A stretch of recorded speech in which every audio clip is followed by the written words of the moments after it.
আল্লাহ তাআলা বলেন ওয়ামা আনফাকতুম মিন শাইইন ফাহুয়া ইউখলিফুহু ওয়া হুয়া খায়রুর রাসিকিন। যে দান করে, দান করলে যে ঘাটতি হয় আল্লাহ তাআলা এই ঘাটতিটাকে রিপ্লেস করে দেয়, রিপ্লেস করে দেয়। বিষ্ণু ইসা ইসলাম বলেছেন মা নাকাসা মালু আবদিন মিন সাদাকা।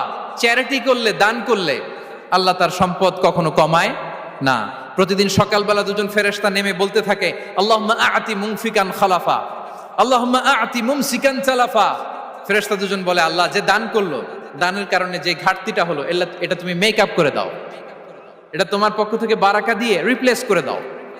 আর যে ধরে রাখলো, কৃপণতা করলো, ওর সম্পদকে আল্লাহ তুমি ধ্বংস করে দাও। ওয়াল ইয়াদু বিল্লাহ। আমরা যেন দান করি।